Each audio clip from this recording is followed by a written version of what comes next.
Well, good morning.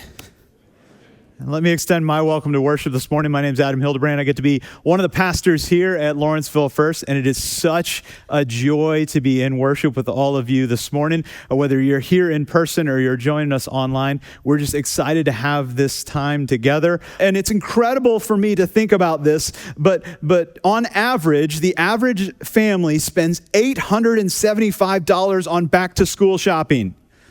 Some of you are like, that's way too much. Some of you are like, I blew past that a long time ago.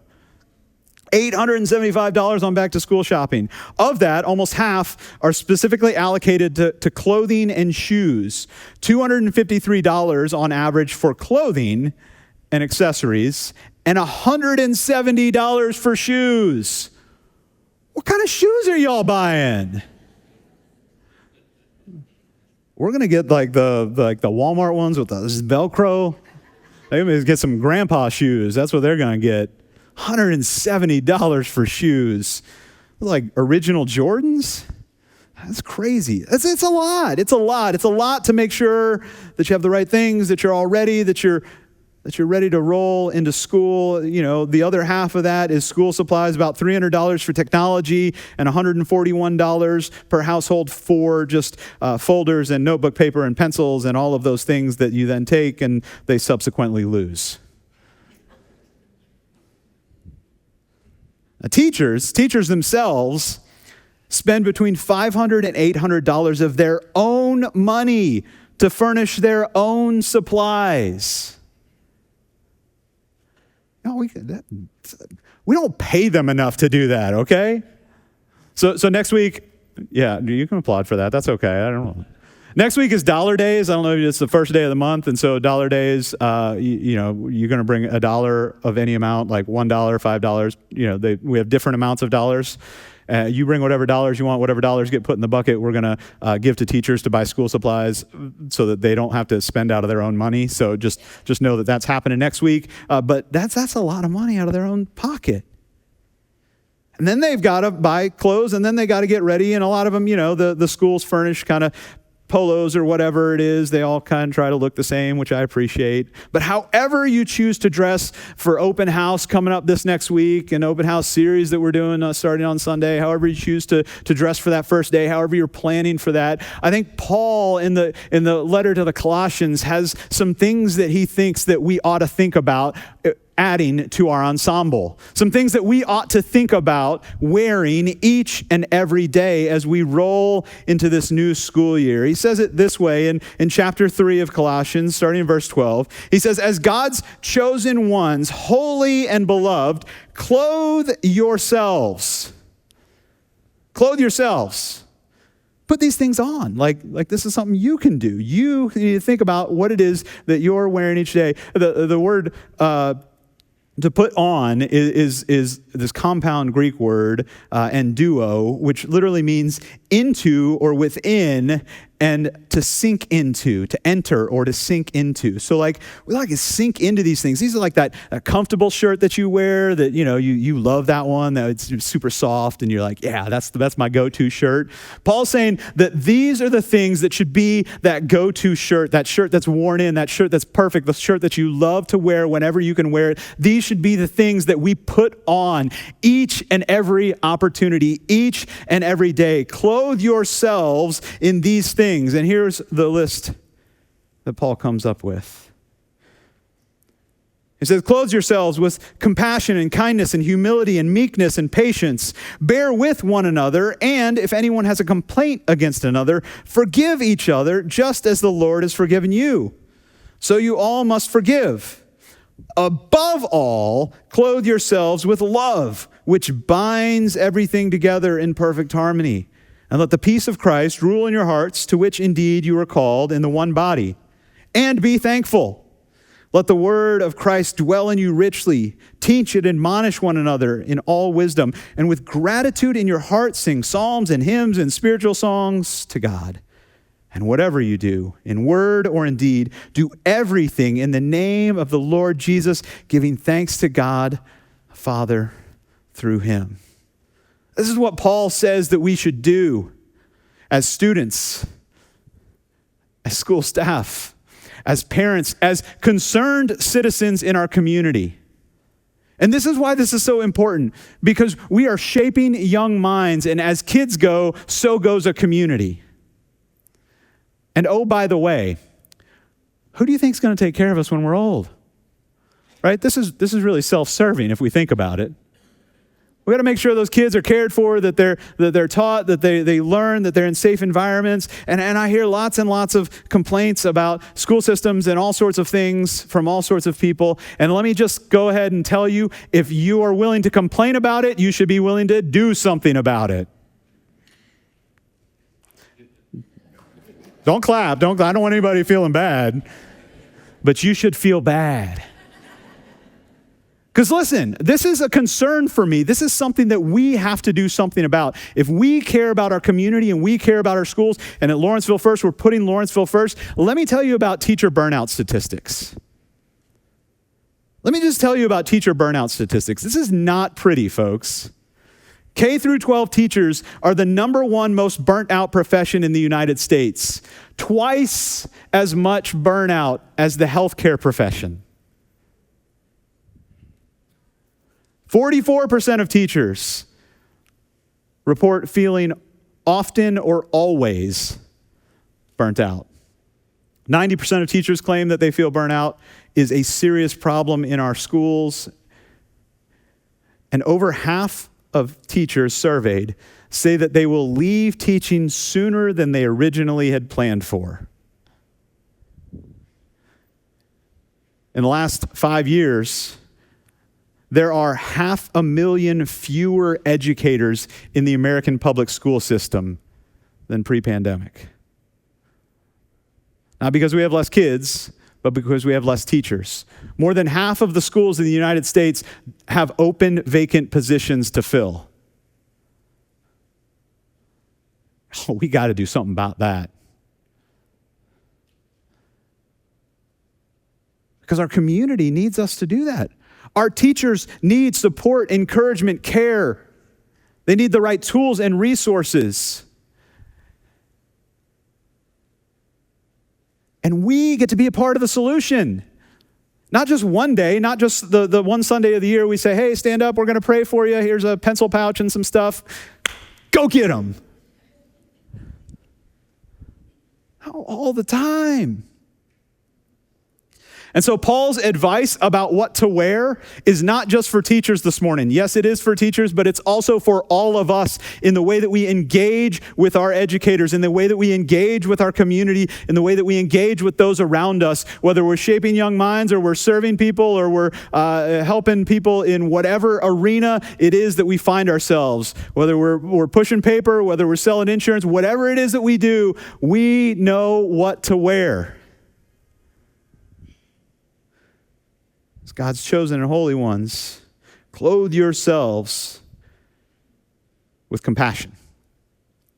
Now, compassion is a word that gets thrown around a whole lot in our culture, and Paul combines two Greek words in this instance. I love this.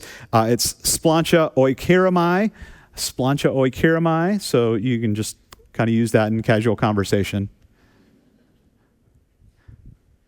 It literally means bowels of mercy. Doesn't that sound kind? Bowels of mercy. It sounds like something that they prescribe a medicine for. Bowels of mercy. Because in the ancient world, our feelings didn't come from our hearts. And in Paul's time, your feelings didn't come from your heart. They came from your gut. Compassion is Paul says, is a thing that comes from our gut. It's something that we intuit. It's something that we perceive. It's something that we recognize in another when that kid comes into our classroom and we just know that something's off. We don't know, but we know in our gut. It's that conversation we have with somebody where we can tell that things are just not right. And we see them in a different way. That's really what compassion is about. It's about seeing someone. It's about seeing through all the other things that we wear so often, all those clothing items that we put on to keep ourselves safe so that we don't have to share those vulnerable parts of us. Henry Nouwen says it this way. He says, compassion asks us to go where it hurts, to enter into the places of pain. Compassion requires us to be weak with the weak, to be vulnerable with the vulnerable, and powerless with the powerless. As we were sitting around the other day as a staff, we were talking about teachers and we were talking about what makes an amazing teacher. And a couple of people said, like I had this one teacher and I didn't really enjoy this subject, but I enjoyed the class because that teacher saw me. That teacher saw me. In other words, that teacher had compassion, treated them with compassion. That teacher saw them. And you could probably tell a story about somebody in your life, an educator or somebody who took the time with you, somebody who truly saw you. And how much of an impact that made in your life. And out of that compassion, Paul says, kindness will come out. It's the response to compassion. It's the kind word to a colleague who's snappy during that morning meeting. It's the extra snack that you give to a kid whose stomach you heard growling. It's the few minutes you take to ask someone who's clearly struggling what is going on and listen without trying to fix it. Kindness is giving out of our own excess. I've heard it put this way, that kindness is loaning someone else your strength instead of reminding them of their weakness. Instead of pointing out the thing that's wrong, it's responding in an appropriate way out of what it is that you have. Serving someone out of your strength instead of reminding them of their weakness. And we've got to do all these things with humility, Paul says. I like the way Rick Warren puts it. He says that humility is not thinking less of yourself, it's thinking of yourself less. Humility allows us to get on each other's levels, to really see each other, to really engage with one another. I mean, there's certain ways of teaching and kind of doing things that says that we have all the answers, that we're the big dog, that we're above everybody else. But humility invites others to be learners alongside you. To say that we're doing this together.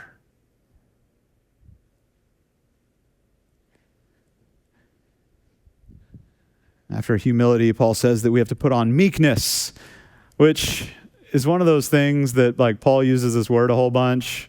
Like, when we see the English word meek, we're never like, yay, that's what I want to describe me. Like, hey, here comes Adam, he's meek. But meekness, we need to understand, is not weakness. It's actually strength under control. The Greek term that Paul uses for meekness is actually a term used to describe Greek war horses. Greek war horses. It's these big, wild horses whose power was brought under control for a specific purpose. Could that horse have run somebody over? No problem. But they don't. It's power under control. That's what meekness looks like. It's not having to power up in every situation to assert your dominance in a way that tells everybody that you're in charge. It's a willingness to control that power in a way that invites other people to be a part of solving some of their own issues. And then Paul goes and just messes with me. Says, one of the things that you need to wear is patience. No. I don't want to. I don't want to be patient because I don't know if you know this. The places that I have to be are very important. I've got very important things to do, and I need to get there now, and I need to do them now. And if you're in my way, you're in my way. And I know some of you feel that way too because I've watched you drive. Right? We get behind that school bus and all of a sudden, like, we're just inching up and inching up and inching up and inching up and inching up because we're just ready to go. We've got somewhere to be. We've got places to go. We've got things to do. But patience reminds us that other people are just as important as us. They need to be invited in. Sometimes when people will pass me really quickly or people will cut in line when we're driving or whatever, I'll say to my kids, that person must have somewhere to be. They must be very important. And I say it tongue in cheek, but I mean, it helps me to keep things in perspective. And sometimes I feel the same way. Sometimes I want to, cut in front of everybody. I want to go down that middle lane and just cut on in. I learned valuable lessons about patience the other year. I was in line at my favorite fast food restaurant, and at the little drive-through, and the speaker box, can I take your order, please? Right? And so I tell this person my order, and on the other end of the box it says, "Hey, hold on for 1 second. Just wait a minute." Okay. You asked for my order. And so I wait a minute. Guy comes back on and goes, "Go ahead. Tell me your order." And so I give them my order, and they say, "Hold on. What was that again?" And now I'm getting a little annoyed. Like, I've already waited in line. I've already spent more time there than I really wanted to spend there. And now this person can't get the order right. And so they say again, "Would you just go through it one more time for me?" And so I go through it one more time, and then they read it back to me, and it's nothing like what I ordered. Right? And so I order again. Finally, they get it right. Pull up. I pull up. I'm annoyed. I'm bothered. I'm like pulling up the manager's phone number while I'm pulling up to the front, to the window. And out of the window, as I'm looking down at my phone, pulling up the manager's phone number, I hear, "Hey, Pastor Adam."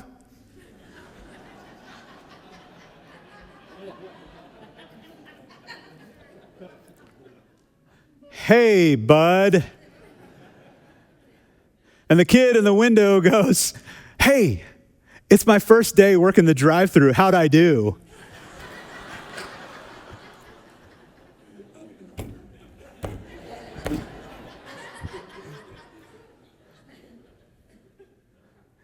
Great.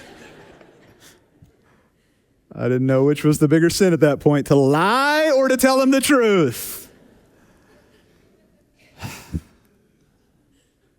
Patience changes the way that we interact with people. We can tell when people are in a hurry to get on to the next thing. It devalues us. It devalues other people who have value, who need to know that you're willing to be patient with them.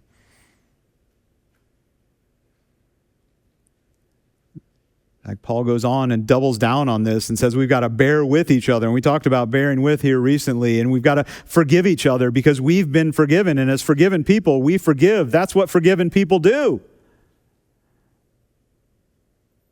And Paul says, and most of all, put on love, which is what all of these virtues come out of.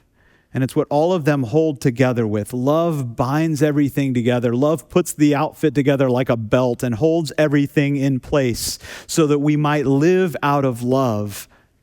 We might serve out of love. We might show up out of love. We might teach out of love. We might administrate out of love. We might drive our bus out of love. We might wait behind the bus out of love. We might encourage our teachers out of love. We might send an encouraging note to someone out of love. We might do all of these things out of love, which is the thing that all of this flows from.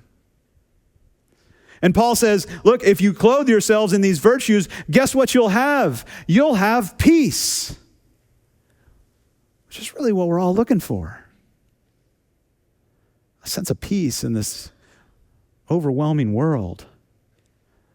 A sense of peace with all of the papers that we got to grade, a sense of peace with all of the things that we got to post in Parent Square, a sense of peace when those 30 kids come running into our room and we got to sort it all out.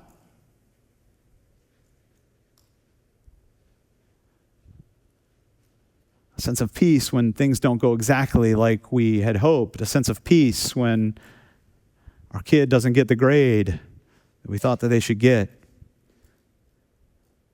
A sense of peace. And Paul goes on to remind us of this very important thing. So let the word of Christ dwell in you, and that we're called into one body.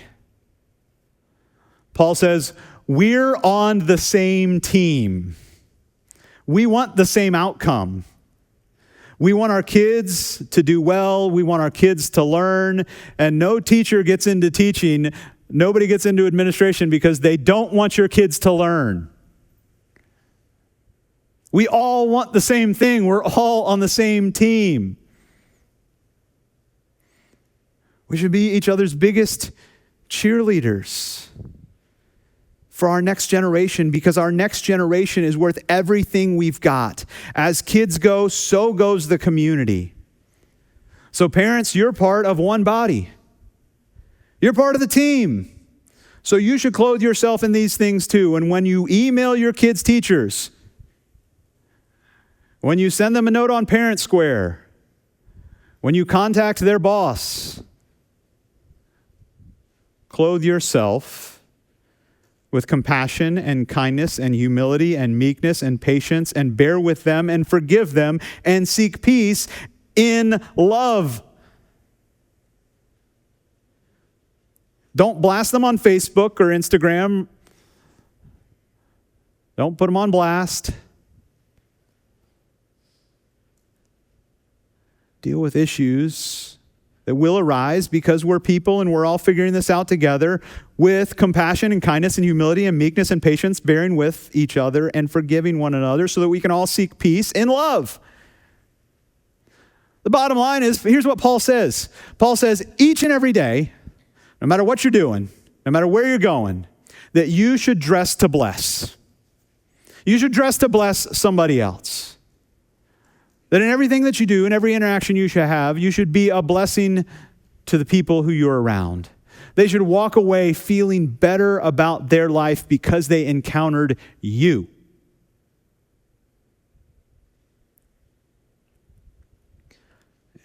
And here's how Paul wraps it up. And he says, whatever you do, whether you're retired, whether you're working, whether you're a teacher, whether you're school faculty, wherever you do, in word or in deed, do everything in the name of Jesus. Do everything as if you were doing it for Jesus. Give it all you got. That's what Paul says. Give it everything you got. Don't just make a living, make a life that's worth living in what you do.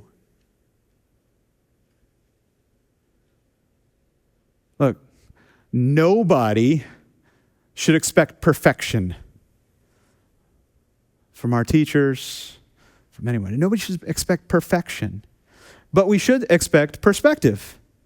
And the perspective is simple. For all of us, give it your best as if everything you do is a part of something bigger, a part of what Jesus is doing in and through you.